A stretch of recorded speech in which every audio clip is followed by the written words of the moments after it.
kind of refreshing to get to look into the eyes of a man that I'm a pound on. Because my flesh is so hungry, man. People don't understand. I trained super hard for my last fight, and didn't get nothing. So to have a fight as a fighter, because we already feel like most times, even when we laying off, we're like, man, it's time to fight, man. I want to fight. And now I get another opportunity to display my talent among the world, and I'm looking forward to it. I'm really looking forward to this fight. I'm walking on the streets of Vegas, and this Pakistani dude comes up to me and says, Deontay Wilder's with my family right now. How did that happen? What happened there? Well, that's in England. I got a lot of friends. I got a lot of family in it. They family now in England, man. And every time I come there, man, time I lay my feet on their soil, man, they treat me like royalty. And say what you want about the Pakistanis, man. When they love you, they love you, and they there for you no matter what. They'll protect you with their life, and that's what it's like, man. I get love from people all over the world, though, all over, and that's what it's all about. That just made me go back to Muhammad Ali days. Everybody loved Muhammad Ali. There'll never be another man like him, or we'll probably never in our generation see the impact that boxing had back then, but we can only make the best of what we got right now. And with that being said, I'm ready to capture the world, all over with my personality, with the things I do inside and outside of the ring as well too, And people know when you playing with them, and they know when they get a Deontay Wilder keep it real. He's straightforward. He got his own personality. He's got his own thing going on, and people love that. Do you feel that you're against the world? You're the only lone American heavyweight champion against the other guys across the pond. Do you feel that you're against them? It's me against everybody, not just because they're across the pond. Even if they was in America, they're against me, But I want all the belts, though. I keep saying it, and every time I say it, I feel this fire inside my chest. That's why I say I feel what I say, and I say how I feel it.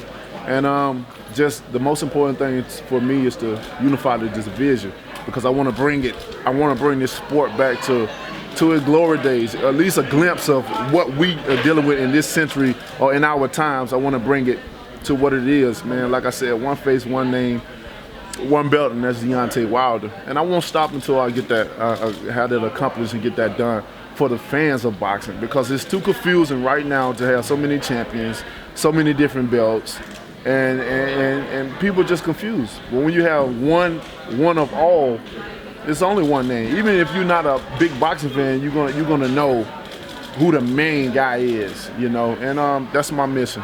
How do you think the heavyweights today would do against? I mean, I'm standing here. You're gigantic, right? Compared to, Rocky Marciano was 5'10", Muhammad Ali was a big heavyweight and he was 6'2". Right. How do you think one, the skill set of the heavyweights out there today compare with, the George Foreman, Joe Frazier's? I mean, that's we all wonder. That's why we have games. We can put up fantasy matches, old and new fighters. But in my opinion, I think some will win and some will lose. I couldn't say how I would do against this fighter and how he would do against me. But I'm always confident in what I do and what I'm capable of doing. I'll never say a man would beat me unless he's God. That's just my mentality. And as a fighter, as a warrior, whether you believe it or not, or whether it's reality, whether it's real or fiction, you gotta have confidence in yourself, especially in this game. Stepping in the ring, you're putting your life on the line, and that's nothing to play with, because life is priceless. You can't get, but you only get one life in this world. Speaking of that, Chris he's a very tough fighter, right? Correct. You're going to be obviously a pretty good favorite in this, but he hits hard. He's tough. He's going to come to fight.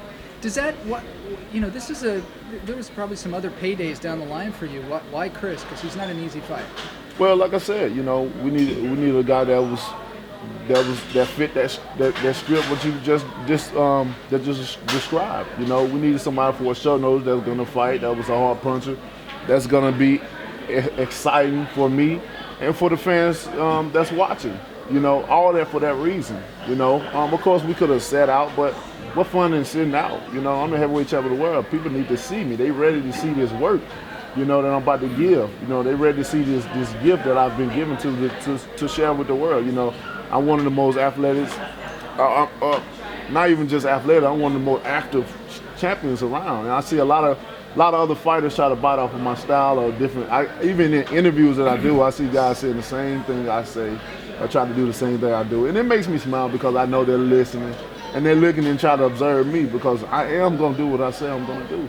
Why do have you explained that the Europeans are in control of this division that once was Mike Tyson, Holyfield, Muhammad Ali, and all those African-American boxers? I don't know what's going on. I guess they wanted more than the Americans, you know.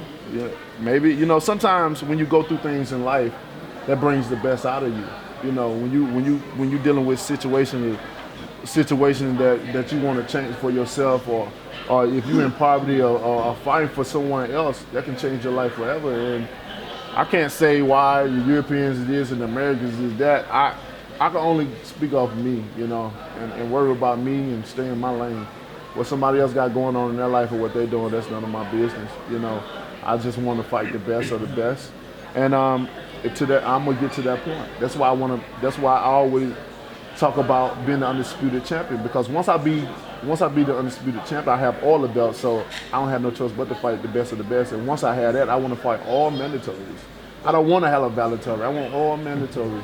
That way you can't say that I didn't fight the best. So is the Povetkin going to happen? Is the Povetkin fight going to happen? The Povetkin fight, you know, maybe in the future, but not right now. Right now, it's a lot of action that need to be taken. It's an example that needs to be set for the Povetkin, you know, with this situation that's going on, you know, because in that case, if no action is going to be taken, then what does that say? That say people can do whatever they want, you know. Why have a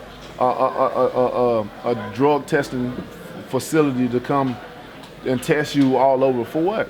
Well, you know, that's one of the reasons why we didn't fight. As a warrior, I wanted to still fight. I don't care what he had in his system, whether he took it by mouth or he shot it in his veins, or he was stupid to let somebody shoot it. I don't know what happened. But as a warrior, I still wanted to fight him because it didn't matter to me. But at the end of the day, when we think about it, what example we would have set that we would have carried on with it. Now we're saying that it is okay to do this. And I try to put the vision in people's mind that just imagine if I was doing that. Just imagine I stuck some kind of enhancement in me and allow me to perform like I don't naturally perform. And I already got God-given power and will knock you and will put you in the hospital. You will visit a hospital after fighting Deontay Wilder. But just imagine me increasing that. Now I'm finna kill you intensively. And with that being said, whoever would do that, they need to be put in jail, in my opinion, because now you're trying to kill somebody. What about Klitschko? In Arreola's eyes, what do you see after this first face-off? At the first, it's going to be a exciting fight. You know, I didn't see that he was scared. Then like that he shouldn't be. You know, I don't like to fight a scared fighter. You know, I like somebody that really got confidence in themselves.